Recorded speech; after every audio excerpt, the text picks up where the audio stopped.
자기의라는 제목을 가지고 함께 은혜의 말씀을 나누려고 합니다. 특별히 2025년도 고난 주간 저녁 기도의 주제는 자기를 부인하고 자기 십자가를 지라라는 주제를 가지고 지금까지 말씀을 함께 나누고 있습니다. 오늘 우리가 함께 나눌 말씀의 주제는요, 자기의입니다.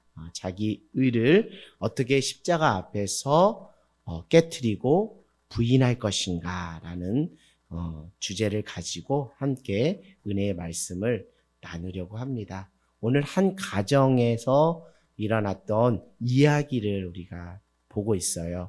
아버지가 계시고 첫째 아들과 둘째 아들이 있습니다. 우리 둘째 아들에 대한 이야기는 지난주 또 지난 시간 또 지지난 시간에 이어서 우리가 함께 둘째 아들의 모습을 보았고요. 오늘은 첫째 아들의 모습을 봅니다.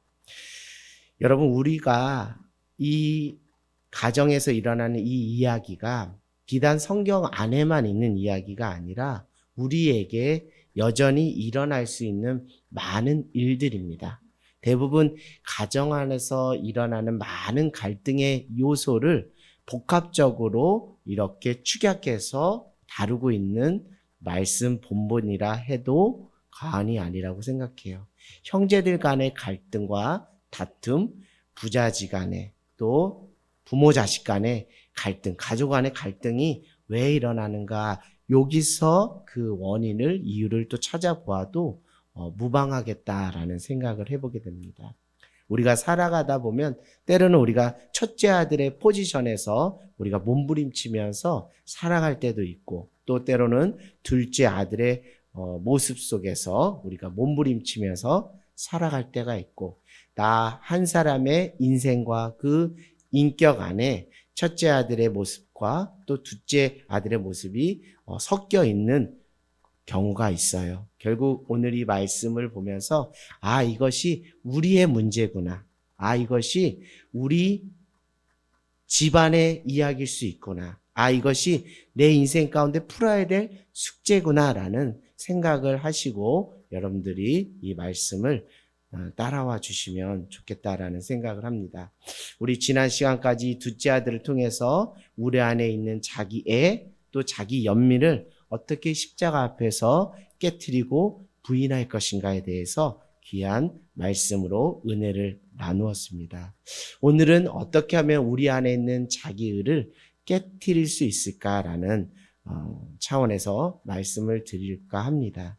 사랑하는 여러분, 우리 안에 자기의라는 것이 있다라는 거 부인할 분들은 아무도 없으리라고 생각을 해요. 자기의를 가지고 인생을 살아가는 분들이 있습니다. 때로는 그것이 삶의 신념으로서 자기 삶의 신조가 되어서 나는 이것 붙잡고 내가 살아간다라고 하는 경우도 있습니다. 그만큼 사람이 자기의가 없는 사람은 아무도 없다라는 것이죠. 오늘 이 말씀에 비껴나갈 인생이 아무도 없다라는 것을 또한 말씀을 드립니다. 결국 여러분들이 인생을 살아가고 또 신앙생활을 하고 하는 그 모든 기저에서 그 모든 갈등의 요소들을 좀 발견할 수 있는데, 그 중에 대표적인 갈등의 요소가 근원적으로 따져보면 자기가 강한 거예요. 내가 강한 거예요. 나를 낮추고 다른 사람들과 동화돼야 되는데 자기의가, 자기 캐릭터가 너무 강해서, 기가 세다 그러죠, 흔히 어른들 말로. 자기 기질이 강해서 그 요소 속에서 부모님을 힘들게 하거나 또 자녀를 힘들게 하거나 또 형제지간에 어렵게 하거나 또 성도 안에서 힘들어하거나 목회자와 성도 안에서 힘들어하거나 여러 가지 요소로 자기의가 우리의 삶에 고통의 자리로 틈타고 있다라는 것을 우리가 알 수 있습니다. 여러분, 한번 잘 생각해 보세요. 어떻게 우리가 살길래, 어떻게 우리가 생각하고 삶의 태도나 자세를 가지고 있기에 우리 안에 여전히 그 자기의가 스물스물 올라올까? 여전히 그 자기애를 깨트리지 못하고 살아갈까? 한번 잘 생각해 보고 오늘 한번 고민해 보시라는 거예요. 그래서 저는 이 말씀을 보면서 내 안에 왜 자기가 계속 꿈틀꿈틀 대고 있는가. 이것이 자꾸 불쑥불쑥 일어나서 하나님의 뜻보다 내 뜻을 먼저 주장하는 그런 모습들을 보게 되잖아요. 겟세마네 동산에서 예수님께서 기도한 것은 다른 기도가 아니에요. 자기 의를 꺾게 해달라는 기도예요. 그 기도의 내용이 무엇입니까? 나의 원대로 마시고 아버지의 뜻대로 되기를 원합니다. 그것을 놓고 기도한 거예요. 우리가 다 오늘 이 시간 겟세마네 동산의 그 예수님처럼 우리가 이렇게 기도하기를 원해요. 주여, 나의 원대로 마시고 아버지의 뜻대로 되기를 원합니다. 나의 의를 꺾고 하나님의 선한 뜻을 따라 순종하는 우리 모두가 되게 해달라고 기도하는 저와 여러분 모두가 되기를 원합니다. 왜 우리는 여전히 자기의 그 함정에 빠져 고통 속에, 스스로를 고통의 그 굴레 속에 빠뜨리고 있는가? 여러분, 이 자기의에 대해서 처절하게 절규하는 시점이 어디냐면, 이 자기의가 자기가 잘났다라는 어떤 자기 만족에 취해서 한창 살아갈 때가 있지만, 결국 그 자기의 때문에 다른 사람을 고통으로 빠뜨리고 그 고통이 여전히 나를 향해 칼날을 향하고 있다라는 것을 깨달을 때, 이 자기의를 빨리 깨트려야겠다라는 생각을 해보게 돼요. 어린 나이일 때는 이게 잘 깨트려지지 않지만 한 살 한 살 먹고 또 가정을 꾸리고 또 세상에 나가 살다 보면 이 자기의가 결국 나의 삶을 불행으로 치닫게 하는 정말 근원적인 요인이라는 것을 우린 누구도 부인할 수 없습니다. 자, 우리가 신앙적인 차원에서 오늘 말씀을 드립니다. 왜 내 안에 자기의가 계속적으로 발생하고 있는가라는 것이죠. 결국 그것은 다른 것이 아니라 우리에게 주어진 삶의 태도나 자세가 어떠하느냐에 따라서 우리가 알 수 있습니다. 여러분, 예수님께서 그 나사로를 살려주었죠? 그래서 예수님께서 그 나사로의 집에 방문했을 때 그의 그 동생들 누가 있었죠? 마르다와 마리아가 있었어요. 근데 마리아는 예수님의 발치에 앉아서 예수님의 말씀을 듣는데 집중한 나머지 마르다가 하는 일에 대해서 도와주지를 못했어요. 그래서 마르다가 그것에 마음이 상했습니다. 빈정이 상했어요. 그래서 그것을 누구한테 하소연을 했죠? 예수님께 하소연을 했죠. 예수님, 내 동생 저 마리아 저렇게 있지 말고 나를 도와서 예수님 대접하는데 좀 함께 동참할 수 있도록 주님 도와주세요라고 그렇게 하소연하는 경우도 있습니다. 사랑하는 여러분, 우리가 하나님의 일을 한다고 하지만 결국 그것이 사람의 일로 끝날 때가 있고, 어떤 사람은 사람의 일로 생각할 수 있지만 그것이 하나님의 일로 승화될 때가 있어요. 결국 신앙은 우리의 삶의 승화입니다. 우리의 삶에 새로운 꽃을 피워 새로운 열매를 맺는 그 지경으로 나가는 것이 신앙의 그 아름다운 신비인데, 우리가 신앙생활을 한다고 하면서도 이 아름다운 승화의 그 신비의 아름다운 꽃과 열매를 맺지 못하는 경우가 있는데, 왜 그런가 하면 우리가 역할과 우리가 사명에서 우리가 지금 갈림길에 놓여 있다라는 거예요. 우리가 역할에 국한하는 것이 아니라 그 역할을 승화하여 사명이라는 꽃과 열매를 맺어가야 되는데, 여전히 신앙생활을 하면서 여전히 삶을 살아가면서 우리가 그냥 역할의 행위자에 국한되어 살아갈 수 있다라는 거예요. 제가 방금 전에도 말씀드렸듯이 마르다가 왜 이렇게 성내고 왜 이렇게 예수님께 하소연을 했냐면, 그가 신앙생활을 하면서도 이것이 역할을 넘어서 사명으로서 승화가 돼야 되는데 그렇지가 못한 거예요. 역할에만 그것이 함몰되고 국한되어 버린 것입니다. 오늘 왜 큰아들이 집 나갔다 돌아온 둘째 동생을 보면서 왜 함께 기뻐하지 못하고 함께 그 잔치에 참여하지 못했는가? 그것은 자기가 맡고 있는 그 마지로서의 역할, 아버지 앞에서 아버지의 뜻에 따라 살아가는 그 모든 삶의 모든 것들이 단순히 하나의 영역으로만 한정되어 있었기 때문에요. 그것을 사명으로 승화해내지를 못한 거예요.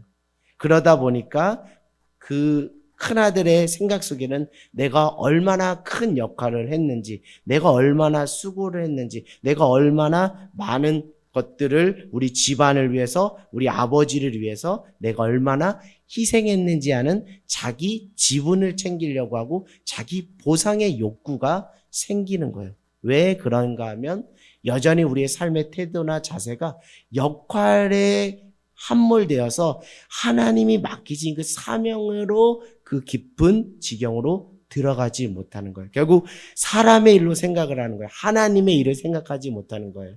결국 하나님의 계획과 섭리 안에서 이것을 사명으로 녹여내지 못했기 때문에 그는 그것이 승화되지 못한 채 그것이 무엇으로 딱딱하게 굳어서 우리를 찌르는 요소로 자리 잡게 되었다고요? 그것이 자기의가 된 거예요. 할렐루야. 우리 하늘땅교회도 우리 하늘땅교회도 1인 1사역도 합니다. 뭐 식사봉사도 하고요. 그리고 청소도 하고요. 여러 가지 역할들을 하십니다. 그런데 이 역할들로서만 여러분들이 그 행위를 하게 되면 그것은 자기에 빠질 우려가 크다라는 거예요. 아, 내가 이 교회를 위해서 내가 어떻게 희생하고 헌신했는데, 내가 이 교회를 위해서, 내가 목회자를 위해서, 내가 누구누구를 위해서 내가 얼마나 수고하고 애썼는데, 여전히 자기가 한 역할에 치중하다 보니까 그것이 나를 안 알아주었을 때, 나를 몰라줬을 때 무엇으로 나온다는 거예요? 분노로 나온다는 거예요. 폭력성으로 나온다는 거예요. 무엇 되지 못했기 때문에 사명으로서 승화되지 못했기 때문인 거예요. 결국 이 지점에 대해서 우리가 직면하고 하나님 앞에서 우리가 긍휼의 은혜를 구하며 오늘 그 십자가 앞에서 이 실체를 깨트리고 부인하는 기도와 작업이 필요하다라는 것이죠. 여러분, 영적 싸움, 우리가 혈과 육의 싸움이 아닌 영적 싸움을 해야 한다라고 했잖아요. 영적 싸움의 번지수를 알아야 된다고 했습니다. 이 마지막 때 더욱더 우리가 영적 번지수를 가지고 영적 싸움을 해야 되는데 그 영적 싸움의 본질은 주어의 싸움이에요. 주어의 싸움이에요. 누가 주어의 자리를 차지할 것인가의 싸움입니다. 결국 내 삶의 행위의 주체가 하나님이 될 것인가, 내가 될 것인가라는 그 주도권 싸움이 영적 싸움의 실체라는 거예요. 결국 우리가 왜 계속 역할에 국한되어서 종교 행위자의 그 자리에 머물게 되는가? 그 행위의 주체를 하나님께 내어드리지 못하는 거예요. 내가 내 역할을 한 거예요. 내가 스스로 뛰면서 그 역할을 한 거예요. 그래서 역할자가 된 것뿐이에요. 그러나 하나님이 이것을 나에게 맡겨주셨다. 하나님의 계획과 섭리 안에서 하나님이 나를 이 교회로 불러주시고 이곳에서 하나님이 사명을 맡겨주셨다. 부르신 이가 하나님이시다. 부르신 행위의 주체자가 하나님이시다. 나는 하나님의 뜻에 순종할 뿐이다. 이런 마인드와 이런 순종으로 나가는 자가 사명자인 거예요. 오늘 그 사명자 한 사람 한 사람을 하나님이 찾으시는 거예요.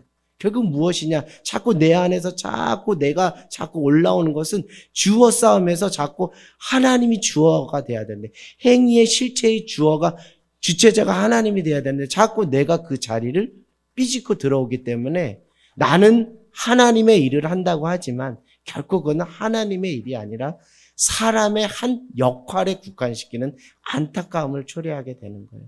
여러분, 뭐 화장실이든 뭐 휴지통을 비우든 그 모든 사소한 일들조차도 죽게 하듯 하고 주님이 나에게 맡겨주셨다고 하면 그분은 단순한 역할과 기능을 하는 자가 아니라 사명을 감당하는 자가 될 줄 믿습니다. 그러면 그 사명을 감당하는 자는 내가 했어요가 아니라 하나님이 은혜 주셔서 했어요라고 그렇게 고백할 수 있다라는 것이죠. 이 고난주간 우리가 하나님 앞에 직면하고 깨트려야 될 부분이 바로 여기에 있는 거예요.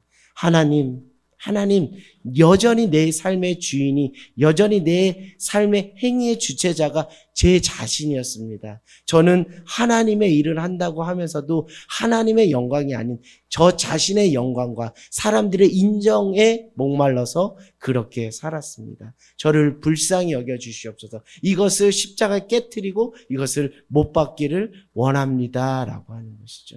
사랑하는 여러분, 베드로 아시죠? 베드로가 신앙으로 거듭난 지점도 다 여기에 있는 거예요.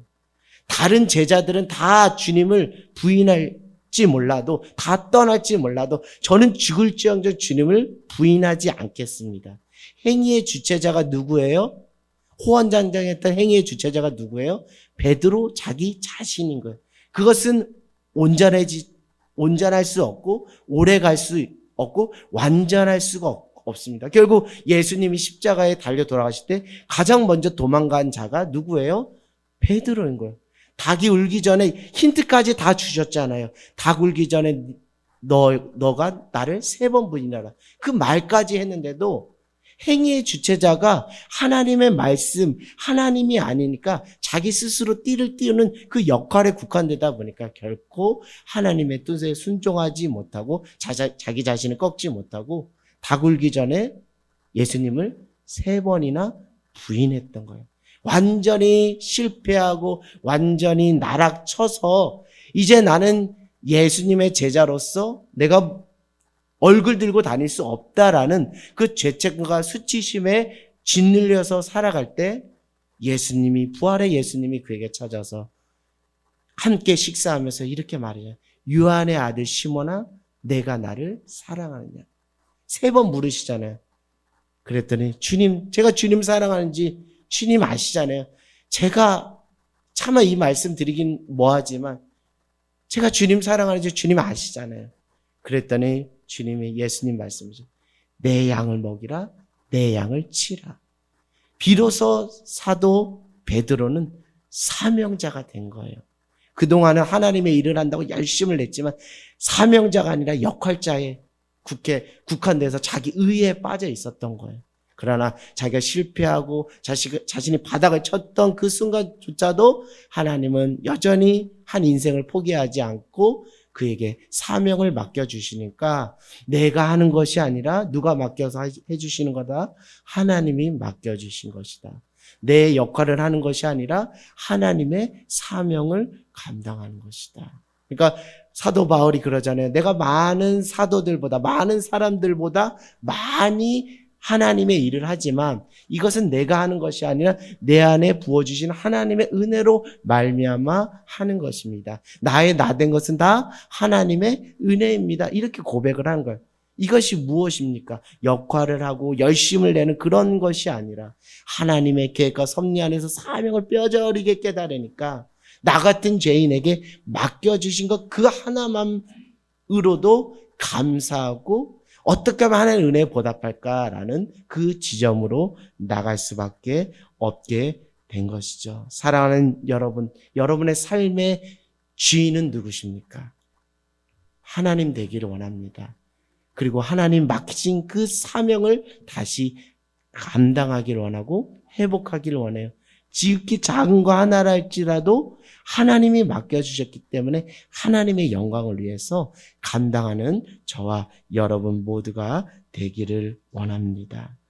오늘 우리가 이 사순절, 특별히 고난주간 이 저녁 기도의 가운데서 자기를 부인하고 자기 십자가를 지며 기도해야 될 지점이 바로 여기에 있는 거예요. 주님, 제가 제 삶의 행위의 주체자로서 하나님께 그 자리를 내어드리지 못했습니다. 결국 역할 수행자에 불과한 종교적 열심을 가지고 거기에 빠져서 정말 하나님이 맡기신 그 사명의 본연의 계획과 섭리를 다 헤아리지 못하고 오늘 큰아들이 그 아버지의 심정을 다 이해하지 못한 것처럼 스스로 자기 의에 함몰되어서 하나님의 뜻과 하나님의 계획과 섭리, 하나님의 마음을 품지 못했습니다. 주님 용서하여 주시옵소서라고 기도하는 저와 여러분 모두가 되기를 주님의 이름으로 간절히 기도합니다.